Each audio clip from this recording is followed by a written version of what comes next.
और अब हिमाचल से जुड़ी खबर। हिमाचल में मुख्यमंत्री वीरभद्र सिंह के खिलाफ ईडी का घेरा कसता जा रहा है। ऐसे में अब कैबिनेट मंत्री विद्या स्टोक्स भी मुख्यमंत्री के बचाव में आ गई हैं और तल्खी भरे अंदाज में कहा कि वीरभद्र सिंह को कोई हाथ भी नहीं लगा सकता।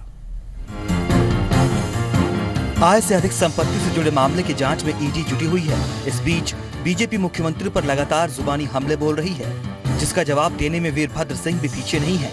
सीएम की माने तो पूर्व सीएम प्रेम कुमार धूमल, उनके बेटे अनुराग ठाकुर ने अरुण जेटली के साथ मिलकर उनके खिलाफ साजिश रची है। न्यायपालिका पर भरोसा जताते हुए उन्होंने सच की जीत का दावा किया है।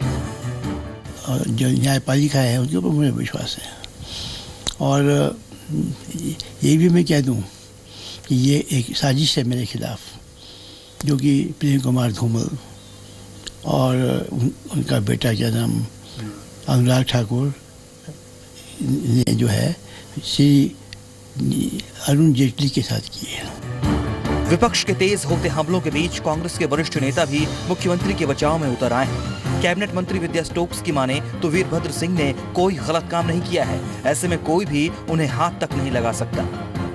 100% वीरभद्र सिंह को कोई हाथ नहीं लगा सकता, कोई गलत बात नहीं कर सकता।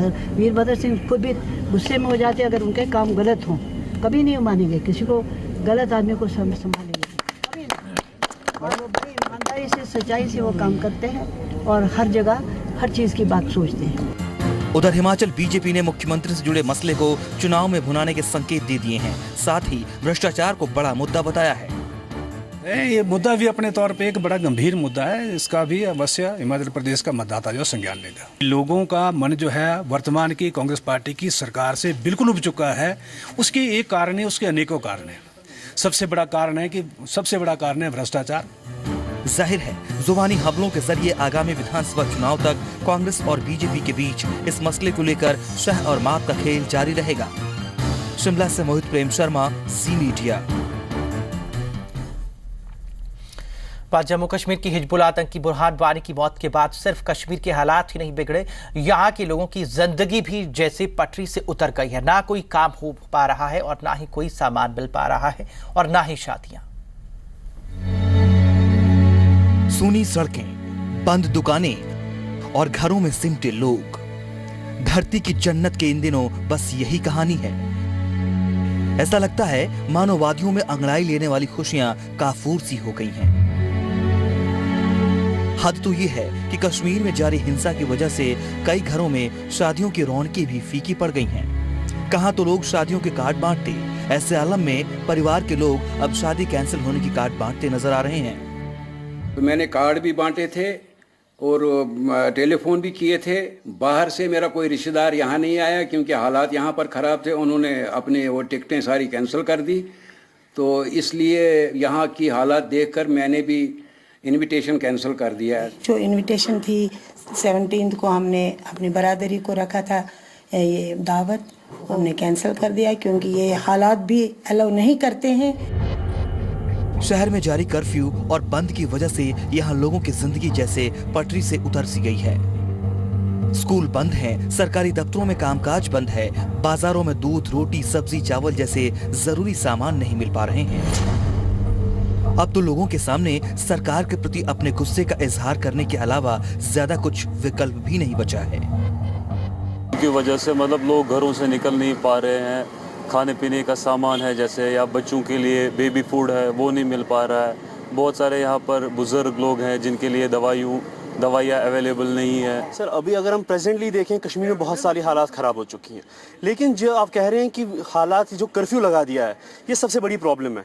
जैसे बच्चों की एजुकेशन सफ़र हो रही है, बच्चों की दवाइयाँ सफ़र हो रही हैं। कश्मीर में हिजबुल आतंकी बुरहान वानी के एनकाउंटर के बाद से बिगड़े हालात अब तक नहीं संभल पाए हैं। हिंसक प्रदर्शनों में अब तक कई लोगों की जान जा चुकी है तो सैकड़ों लोग घायल हुए हैं। हालांकि सरकार लगातार घाटी में अमन शांति की कोशिशें कर रही है, लेकिन जरूरी ये भी है कि अमन के दुश्मनों को भी ये बात समझ में आए। खालिद हुसैन, जी मीडिया, कश्मीर।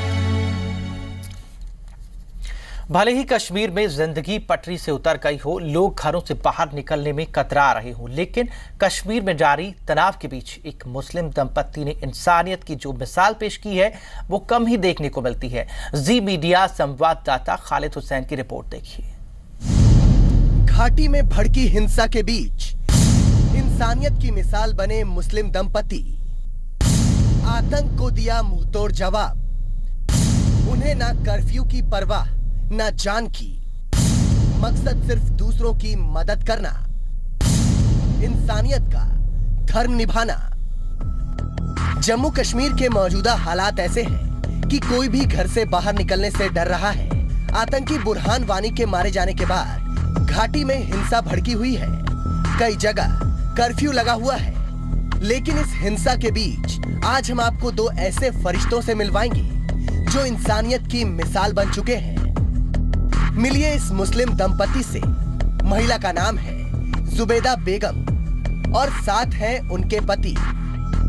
कश्मीर के तनावपूर्ण हालात के बीच इस दंपति ने एक कश्मीर पंडित के घर खाना पहुंचाया और बताया कि सच्ची कश्मीरियत क्या होती है। दरअसल इस कश्मीरी पंडित परिवार में राशन खत्म हो गया था। कश्मीर घाटी में कर्फ्यू के चलते दुकानें बंद हैं, लोगों को खाने पीने का सामान नहीं मिल पा रहा है।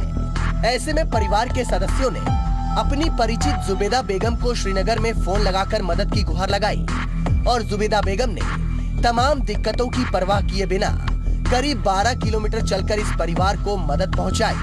चावल लाई थी और दूध।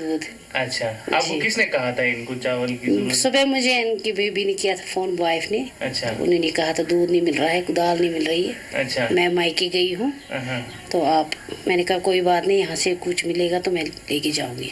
अच्छा जी। तो फिर आप वहाँ से आई हैं? जी। तो रास्ते में क्या मुश्किलात आई होगी, चलने में फिरने में, पैदल? आप क्या करेंगे? अच्छा, इंसानियत के लिए करना पड़ता है। और अपने पति के साथ खाने का सामान इस घर तक लाई। जब जुबैदा ने अपनी दोस्ती का फर्ज निभाया तो इस कश्मीरी ब्राह्मण परिवार की खुशी का ठिकाना नहीं रहा। इतना तो है यहाँ पर, बाहर तो उतना नहीं है। थोड़ा बहुत अब हालात खराब हैं तो मिसअंडरस्टैंडिंग है लोगों में ऐसे तो, मगर बाकी हमें किसी ने आज तक कोई तकलीफ नहीं दिया। आपको बता दें कि जुबैदा और उनकी कश्मीरी पंडित सहेली प्राइवेट स्कूल में एक साथ काम करती हैं और आज जुबैदा की दोस्ती घाटी में बने ताजा हालात के बीच किसी मिसाल से कम नहीं है। खालिद हुसैन, जी मीडिया, श्रीनगर। और अब बात मिशन मेडल की। हिसार की पूनम मलिक भारतीय महिला हॉकी टीम की अहम सदस्य हैं।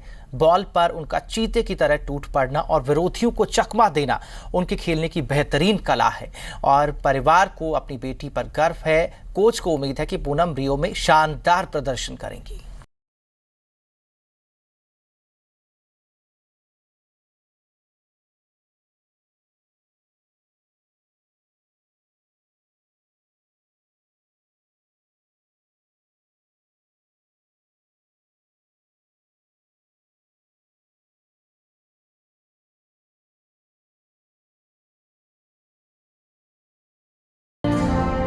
इस परिवार की बेटी रियो ओलंपिक में हिंदुस्तान की एक उम्मीद है। जी हाँ, हिसार के उमरा गांव की पूनम मलिक का चयन रियो ओलंपिक जाने वाली भारतीय महिला हॉकी टीम में हुआ है। परिवार में खुशी है और परिवार के सदस्यों को मिल रही बधाइयों का सिलसिला जारी है। मिठाई बांटकर खुशी का इजहार किया जा रहा है। रियो ओलंपिक्स के लिए क्वालिफाई करने वाली महिला हॉकी टीम का हिस्सा बनकर पूनम ने न सिर्फ अपने परिवार को बल्कि पूरे गाँव और पूरे हरियाणा को गौरवान्वित किया है। वो तो मेहनत करी है बेचारियां ने भी, दिन रात लगी रही, घर बार सब कुछ छोड़ के ना, माँ बाप छोड़ के ना, वहाँ जुटी रही मेहनत पे। मैं तो घना गर्व से आ रहे और सारी टीम के लिए है बेटी, सारी ये बेटी है अपने भारत के लिए है। ये तो घना गर्व से मनी लड़कियां वो। पूनम फॉरवर्ड लाइन में खेलती है। उनकी स्पीड और बॉल पर उनका लपकना विरोधियों के होश उड़ाने के लिए काफी है। हॉकी कोच आजाद मलिक ने पूनम को प्रशिक्षित किया है, लेकिन अब जाकर उनकी मेहनत रंग लाई है। कोच को पूनम से काफी उम्मीदें हैं। पूनम जो है ये फॉरवर्ड लाइन में खेलती है और इसके अंदर जो है आज भी आप जब मैच देखेंगे, जब भी देखते हैं तो इसकी स्पीड जो है ये बॉल के साथ इसकी स्पीड से, काफी स्पीड से दौड़ती है और जो एक फॉरवर्ड प्लेयर के अंदर जो अटैक के साथ साथ इसका जब रिकवरी जो है बाद में दोबारा जब बॉल बाई चांस छिन जाए तो वो ओपोनेंट छीन ले तो उसके बाद दोबारा रिकवर करने के लिए वो बड़ी अच्छी खासियत है इसके अंदर। भारतीय महिला हॉकी टीम ने 36 साल के लंबे इंतजार के बाद ओलंपिक में जगह बनाने में सफलता हासिल की है। टीम के सदस्यों में जोश है और सबसे बड़ी बात यह है कि हरियाणा के 6 खिलाड़ी इस टीम में खेल रहे हैं। पूरे देश की निगाहें इस टीम पर टिकी है।